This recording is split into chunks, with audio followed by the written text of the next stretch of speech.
miarasa tanteraka ireo teknisiana manam-pahaizana malagasy momba ny vola sy ny teti-bola izay manomana fatratra ny dossier FMI.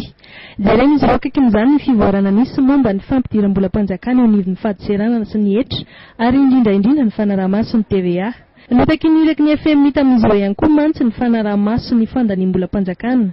Koa amin'izao fandalovany iraky ny tahirim-bola iraisam-pirenena izao dia tombana amin'ny mpanara-baovao fa tokony hisy voka ny ezaka teo anivon'ny fitantanan-dra-panjakana raha ny tatitra nataon'ny ministry ny fitantanam-bola sy ny teti-bola. Ary ny antsindihan-drareo moa zany dia manao ny négociation mahakasika indrindra ny fonds de crédit rapide zany izay ilayntsika malagasy moa amin'izao fotoana izao mba ahafahana manatsara zany ny vola tokony ho azitsika amin'ny aide à la balance de paiement.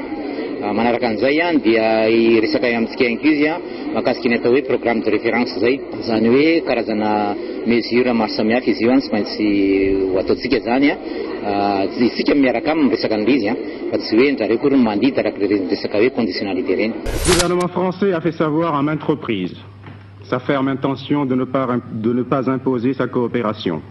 Mieux, sa volonté de coopérer avec tous les pays qui le désirent, et ce, dans le sens et sous la forme voulue par ceux-ci.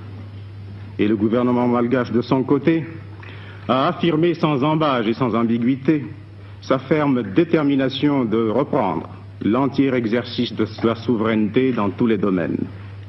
Efatra jona telo amin'ny fitopolo sy sivinjato sy arivo andro Nova-Tsonia ny fifanaraha-piara-miasa teo a Madagasikara sy la Frantsa tao anatin'ny Repoblika voalohany. Isan'ny votoatan'izany fifanarahana natao sony izany ny resaka miaramila izay namerenana ny fahaleovantena ny tafika malagasy ary nampodina ny tafika frantsay ny voalohany volana septambra telo amin'ny fitopolo sy sivinjato sy arivo.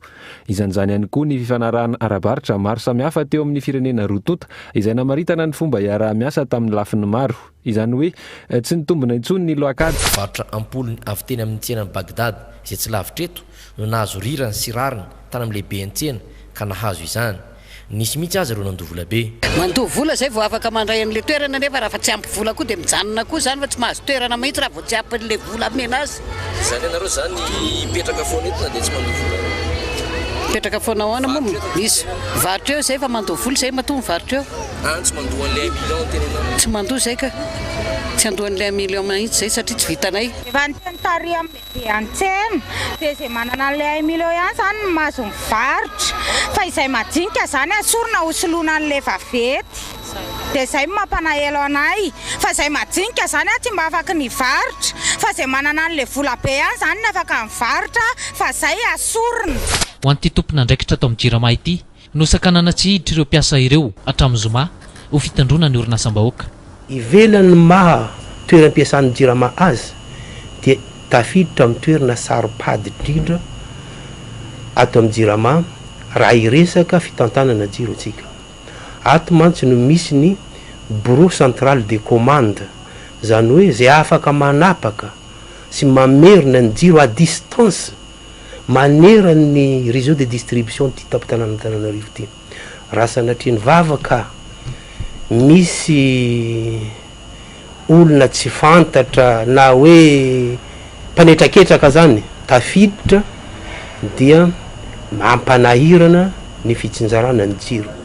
Ireto ny farimbo-tsindikaly nanamafy fa tsy hanapaka ny jiro n'Antananarivo zany na oviny na oviny. Tanana fankatoavana ny fijoroana ara-panjakana ny fianakavian'ny Mozilimana Sunnite eto Madagasikara.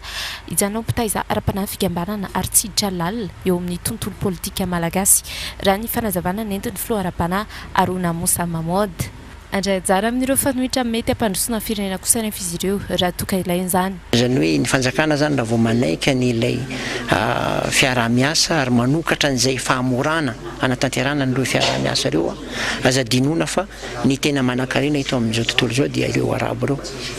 Ka raha ohatra ka zany manokatra zany ny fanjakana an'izay fiaraha-miasa zay dia miezaka zahay manentana an'ireo namanay mpino silamo arabo na namanay mpino silamo amin'ny firenena hafa mba ho tonga zany andraraha eto Madagasikara ary anampy any Madagasikara amin'ny lafiny rehetra. Na ny any Koweït fety tsy mbola nahazona vaovao mihitsy hatramin'izao ary ny eto Madagasikara rehefa natao ny fanadiadiana rehetra na ny investigation ny aingy tamin'ny vaovao nivoaka iny dia mbola tsy afaka manamarina mihitsy ary misy ara ny vaovao somary mifanohatra amin'ireny zavatra niseho tamin'ny fahitalavitra ireny ka eo no somary mila lanjalanjaina zany ny zavatra rehetra resahana manodidina ny hoe vehivavy malagasy nisy namono tany Koweït iny. Misy miteny moa hoe ho avy ny razana amin'ny sabotsy zao dia miandry ny information rehetra mahakasika an'izay ihany koa.